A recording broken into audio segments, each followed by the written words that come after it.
Abidjan, le 2 janvier 2015.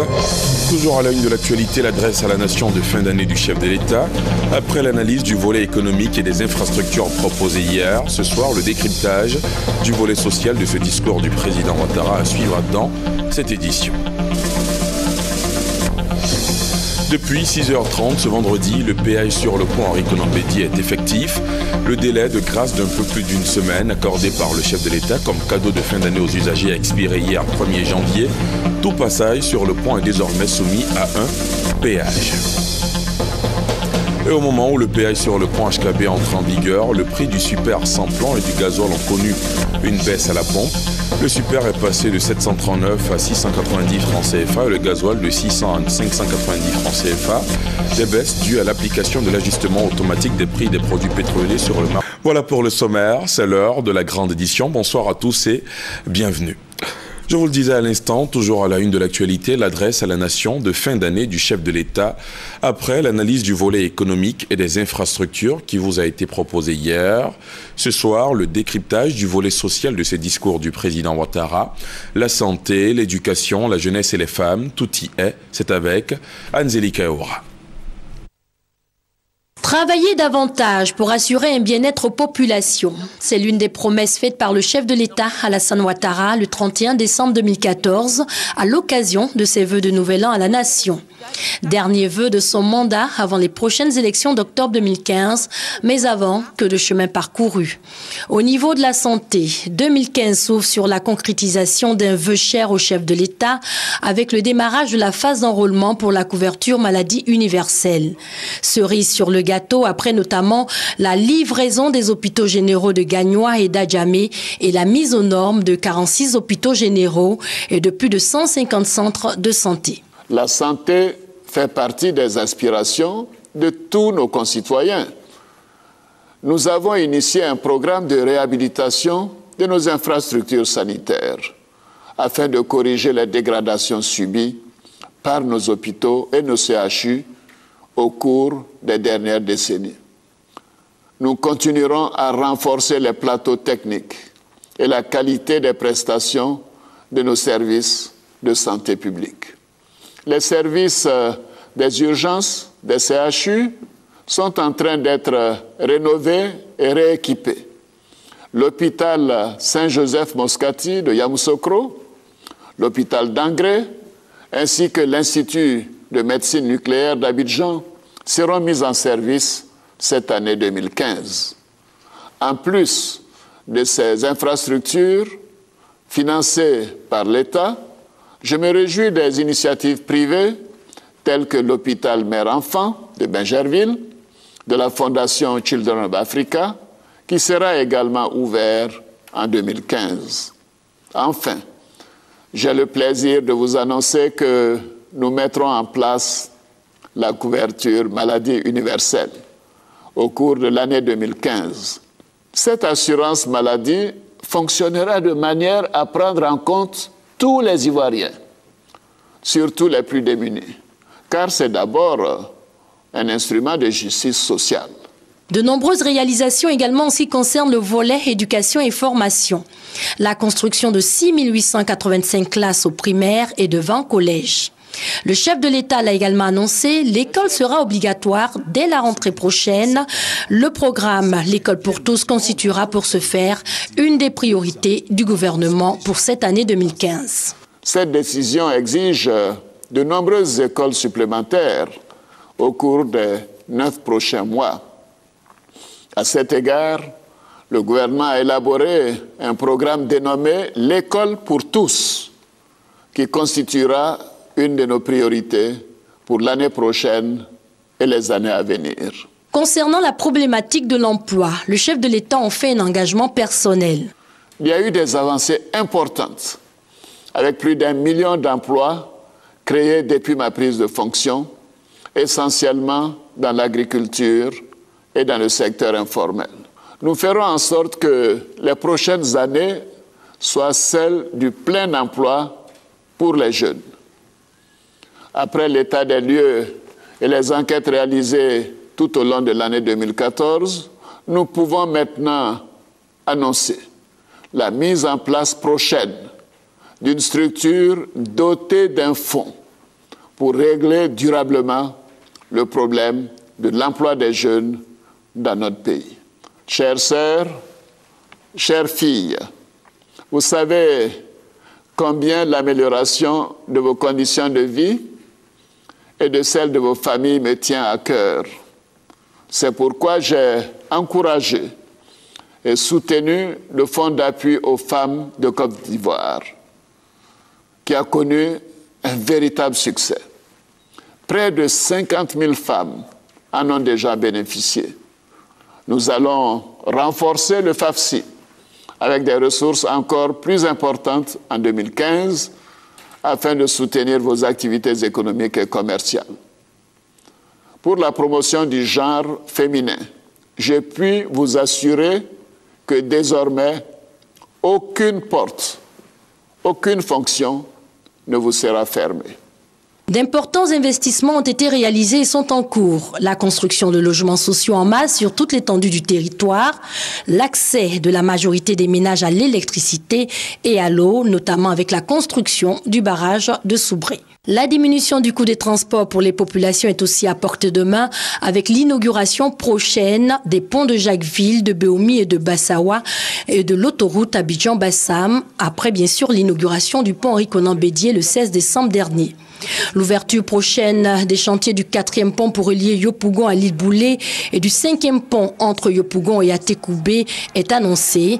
Également les travaux du train urbain, le métro d'Abidjan et la réhabilitation des voiries dans toutes les capitales régionales du pays. En clair, le pays avance. Les responsables politiques de tous bords ont réagi et se sont prononcés sur ce message à la nation de présentation de vœux du chef de l'État. Vous les entendrez dans nos prochaines éditions. L'actualité ce 2 janvier, c'est aussi le péage effectif depuis ce matin sur le pont Henri Konan Bédié. Le délai de grâce d'un peu plus d'une semaine accordé par le chef de l'État comme cadeau de fin d'année aux usagers a expiré hier 1er janvier. Depuis 6h30, ce vendredi donc, le passage sur le 3e pont d'Abidjan est soumis à un péage selon le type de véhicule de l'usager. Les précisions de Traoré Mahamadou commentées par Abou Sanogo. Fini la gratuité sur le pont Henri Konan Bédié.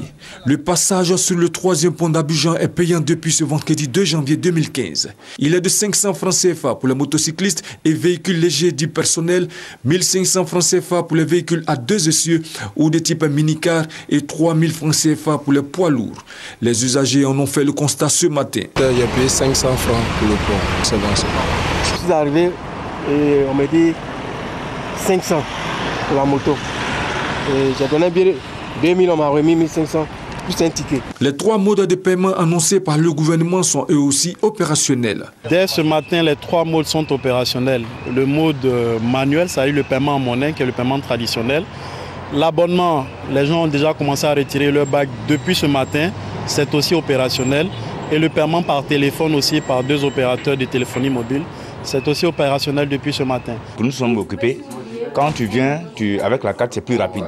Tu n'as pas besoin de questions monnaie, tout. Avec la carte, tu payes 5 000, c'est rapide. Sont exemptés des tarifs du péage sur le pont Henri Konan Bédié les véhicules d'intervention de sapeurs-pompiers militaires, les ambulances et les véhicules d'intervention des forces de défense et de sécurité. Rappelons que la circulation sur le pont Henri Konan Bédié était gratuite depuis le 21 décembre dernier, date de son ouverture à la circulation. Et au moment où le péage sur le pont HKB entre en vigueur, le prix du super sans-plomb et du gasoil ont connu une baisse à la pompe. Le super sans-plomb est passé de 739 à 690 francs et le gasoil de 600 à 590 francs CFA. Ce qui pourrait expliquer ces baisses, certainement le fait que la Côte d'Ivoire applique l'ajustement automatique des prix des produits pétroliers en fonction du cours du baril sur le marché international. Francis Boifo. C'est un soulagement pour les automobilistes et autres usagers en ce début d'année. De 739 francs CFA, le prix du litre du super à la pompe est passé à 690 francs et celui du gasoil de 600 à 590 francs CFA, soit une baisse de 49 francs sur le prix du litre du super et de 10 francs sur celui du gasoil. De toute façon, on vient de quitter dans la fête que si ça baisse, parce qu'on a beaucoup dépensé, si ça baisse, ça nous fait du bien. Ouais, ça nous fait du bien. Donc on remercie le gouvernement que ça continue comme ça. En tant que chauffeur de taxi, Le prix qui a baissé, vraiment, ça me rapporte. Parce que c'est la recette que je cherche. Or, si le prix est très haut, le prix est cher, ça joue sur ce que je peux gagner dans la journée. Donc, du moment que ça a baissé, ça me permet d'équilibrer certaines choses. Avec cette nouvelle mesure, c'est une réduction de 60 francs sur le litre du super et de 25 francs pour le gasoil depuis un mois.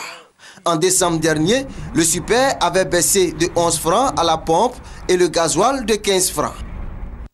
En bref et en image, cette rencontre entre le ministre de l'Enseignement supérieur et de la Recherche scientifique, Niamien Konan, et la CNEC, la Coordination nationale des enseignants du supérieur et des chercheurs de Côte d'Ivoire.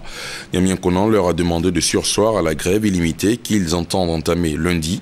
En accord avec eux, un comité de travail sera mis en place pour mieux peaufiner les revendications et préparer leur rencontre avec le Premier ministre Daniel Kablan à Duncan. L'Agence d'études et de promotion de l'emploi AGEP vient d'organiser des journées portes ouvertes dans les régions d'Abengourou et de Dimbokro. 48 heures pour expliquer au grand public les actions que mène l'AGEP en matière d'emploi. Cette rencontre a aussi été marquée par l'inauguration de 2 agences de l'AGEP dans ces localités. On fait le point avec Grace Kando. Les journées portes ouvertes organisées par l'Agence d'études et de promotion de l'emploi AGEP au titre de l'année 2014 à Abengourou et Dimbokro ont enregistré plusieurs visiteurs, parmi lesquels de nombreux jeunes venus découvrir l'AGEP et s'informer des offres de services qu'elle leur propose. Plus de 700 jeunes ont bénéficié au cours de ces journées portes ouvertes de formation aux techniques de recherche d'emploi, à savoir entre autres la rédaction de CV, d'une lettre de motivation, la réussite de l'entretien d'embauche et la formation aux techniques de montage de projet. L'occasion a été mise à profit pour offrir aux divisions régionales d'Abengourou et de Dimbokro du matériel informatique. Ce matériel va permettre d'équiper les salles multimédia afin de permettre aux jeunes de ces régions l'accès à l'inscription en ligne pour faciliter leur recherche d'emploi.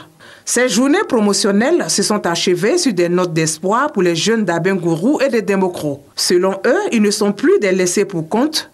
Leur prise en charge est une priorité pour l'État de Côte d'Ivoire et tous ses partenaires au développement. La direction de coordination du Programme national de nutrition a organisé avant-hier à l'Institut national d'hygiène publique les journées d'information et d'échange sur l'importance de l'allaitement maternel. Les mères nourrices et les praticiens ont été invités à prendre conscience des dangers liés à la commercialisation de certains substituts du lait maternel, connu par Gassoro. En Côte d'Ivoire, 97% des femmes allaitent leurs enfants et environ un enfant sur 10 est correctement allaité. 12% des enfants de 0 à 6 mois sont nourris exclusivement au sein, selon le ministère de la Santé et de la lutte contre le sida. Des chiffres qui inquiètent la direction de coordination du programme de nutrition. Selon les responsables de cette direction, 91% des populations utilisent la médecine traditionnelle, d'où des journées d'information et d'échange en vue de la sensibilisation des praticiens sur l'importance de l'allaitement maternel. Aujourd'hui, nous venons avec les praticiens, les naturothérapeutes, parce que eux aussi, ils reçoivent, comme l'a dit le directeur coordonnateur de la médecine traditionnelle, 91% de la population a recours à ces praticiens. Donc il serait bon qu'ils aient des messages justes pour passer ces messages, pour conseiller aussi les mères qui reçoivent, et même les maris, sur le choix de l'alimentation. Une sensibilisation à laquelle adhèrent les praticiens. Pour la direction de coordination du Programme national de nutrition, la malnutrition et la commercialisation des substituts du lait maternel constituent un danger pour les nouveau-nés, mais aussi un véritable problème de santé publique. Le chef du Parlement ivoirien profite de ses vacances parlementaires dans la région du Tchologo, c'est dans le nord du pays. Des vacances mises à profit par Guillaume Soro pour s'impliquer dans des activités locales. À Kong, par exemple, il a officiellement installé le secrétaire départemental du Rassemblement des Républicains, le compte-rendu de Kader Sogodogo depuis RTI Boaké. Accueil chaleureux pour Guillaume Soro à Kong. Le président de l'Assemblée nationale en vacances dans le Kyologo en cette fin d'année est présent dans la cité historique pour installer officiellement le secrétaire départemental du Rassemblement des Républicains de Kong en la personne de Diomandé Aboulaye Karim. Le ministre chargé des affaires présidentielles et par ailleurs député maire de Kong, Téné Birahima Ouattara, dans son mot de bienvenue, salue l'engagement politique de l'hôte du jour. Vous avez, au nom de Dieu, fait le choix de la stabilité et de la paix et vous n'avez pas eu tort. Merci, chers frères, au nom de Kong. Merci au nom du président de la République. Merci au nom de tous les partisans de la vérité ayant la crainte de Dieu. Prenant la parole, Guillaume Soro a tenu à féliciter le président de la République, Alassane Ouattara, fils de Kong, pour le travail qu'il abat à la tête du pays. La ville de Kong a donné à la Côte d'Ivoire son président démocratiquement élu en 2010.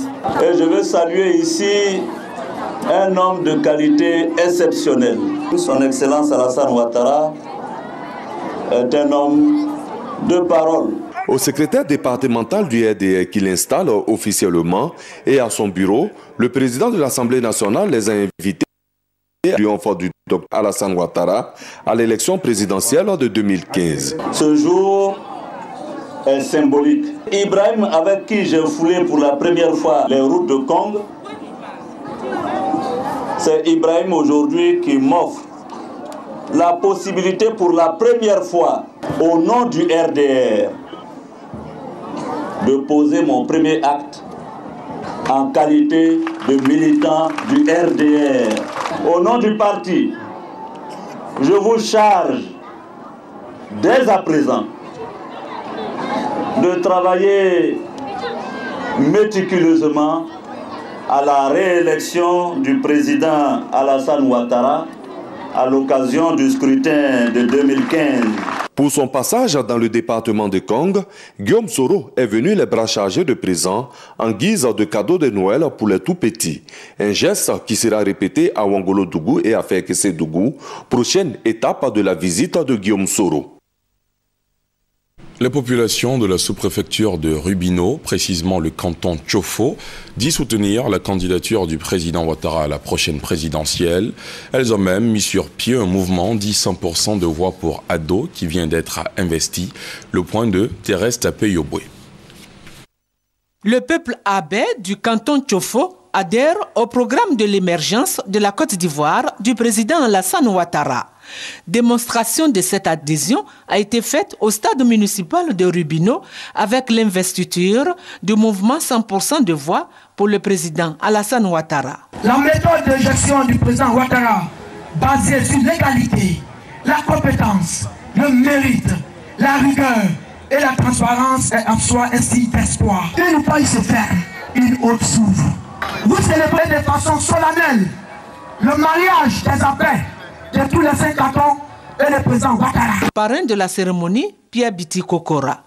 Il a noté que la naissance du mouvement 100% de voix pour Ado à Rubino pour les prochaines élections met fin à la politique de la haine pour faire place à la politique de développement durable. Les abeilles et les corbeaux sont un peuple fier, certes, mais c'est un peuple qui est juste, équitable, qui veut son développement. Je voudrais dire à mes frères, il faut que nous nous entendions. Nous nous entendions d'abord avec tous nos frères du RHDP, même le FPI.